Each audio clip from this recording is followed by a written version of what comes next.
Les amis, regardez comment le pétrole est passé de 67 dollars à 100 dollars aujourd'hui avec un pic de 116 dollars le 9 mars.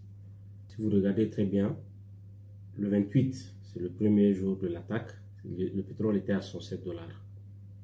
Le 2 mars déjà, il est passé à plus de 110 dollars. C'est à ce moment-là que ils ont annoncé la fermeture du détroit de Hormuz. Le 6 mars, il était déjà à 80 dollars, donc une progression relativement stable. Et puis le 9 mars, soudain, c'est passé à 116 dollars parce que c'est le jour où ils ont commencé à attaquer les infrastructures énergétiques en Iran. Et ça a baissé tout d'un coup à cause de deux effets que je vais expliquer plus tard. Et après, maintenant, ça a recommencé à progresser lentement.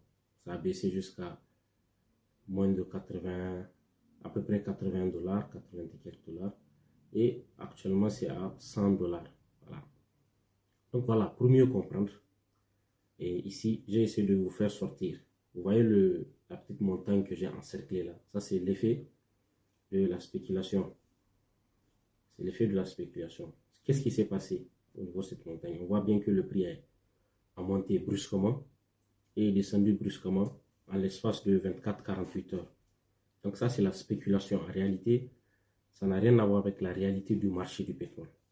Donc, à ce niveau, qu'est-ce qui s'est passé? Quand ils ont appris que les Israël et États-Unis ont commencé à attaquer les infrastructures de pétrole en Iran, à les bombarder. Donc, soudain, le besoin d'avoir du pétrole, la demande pour se préserver du futur manque de pétrole, a fait que la demande a explosé sur le marché, la demande a augmenté subitement et les prix sont montés. Maintenant, les traders, eux, ils savent quand le prix augmente rapidement, ça va redescendre. Ça, c'est juste de la spéculation. Donc, quand ça atteint un pic, 116 dollars, ils vont vendre immédiatement leurs actifs, ce qu'ils ont. Ils revendent ça immédiatement pour faire le maximum de profit. Vous voyez, quelque chose qui est passé de 90 à 100 dollars jusqu'à 116 dollars. Donc, vous avez une grosse marge en si peu de temps. Vous vendez et ils vendent et le prix baisse parce que quand ils vendent là, c'est comme si l'offre a augmenté et donc le prix va baisser.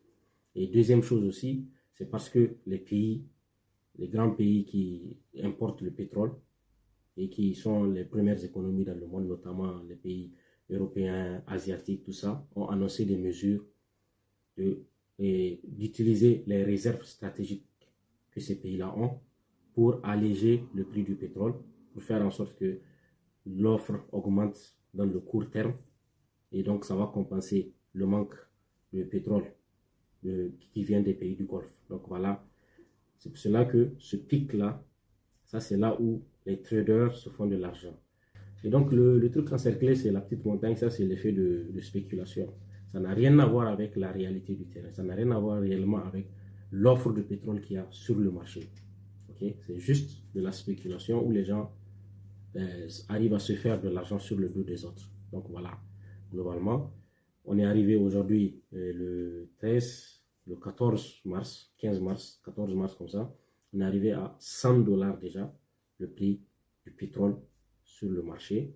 Et ça va continuer à augmenter progressivement. Certains parlent dans les semaines qui viennent, si aucune solution n'est trouvée, certains parlent de 150 dollars jusqu'à 200 dollars le prix. Donc il y aura un effet très négatif et très grand sur l'économie mondiale.